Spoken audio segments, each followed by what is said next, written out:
Truth is a natural happening. If you invent it, that's called a lie. Truth is not something that you invent, truth is something that you realize. Lie is something that you invent. So you don't have to say truthfully, naturally. What is natural is truth. So, should one follow the precepts of the past or should one come to something new?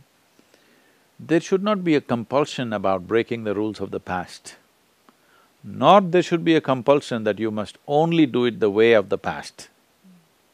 It is important that every generation looks at what is really needed, what is not needed.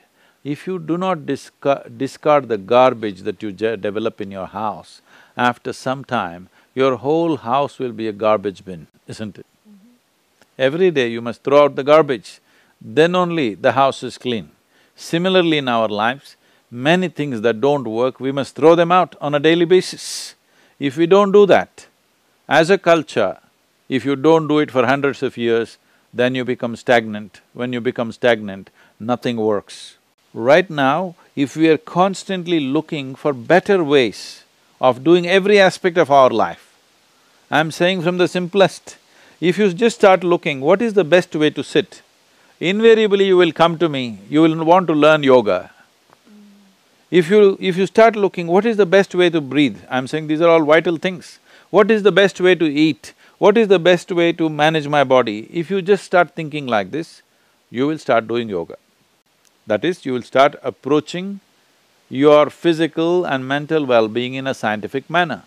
Similarly, what is the best way to interact between two neighbors? If you look at it truthfully, then you will arrive at a science what works best between neighbors, rather than trying to weave a philosophy around it. So, the philosophies of the past also might have been sense at one time, which turned into a kind of a precept over a period of time, then it turned into a law, then it turned into a belief system, then it becomes a religion over a period of time. Instead of that, we have to come to our senses about everything. But will we arrive at an ultimate answer for everything? Maybe not, because changing realities are there. So one way of looking at life is, first and fundamental thing is, there is substantial scientific and medical evidence to show you that your body and your brain will function at its best only when you're joyful.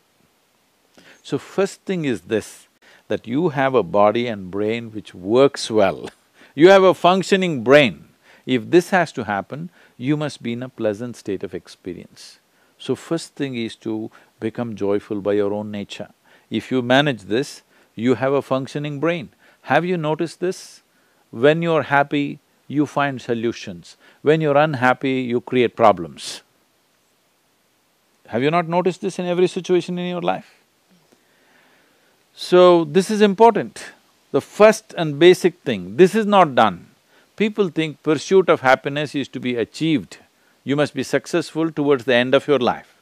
No, this is the very first thing, that you are joyful by your own nature. Now you have a functioning intelligence, which is not encumbered by any compulsions.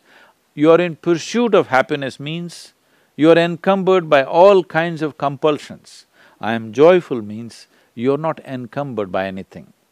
Now you can look at things just the way they are.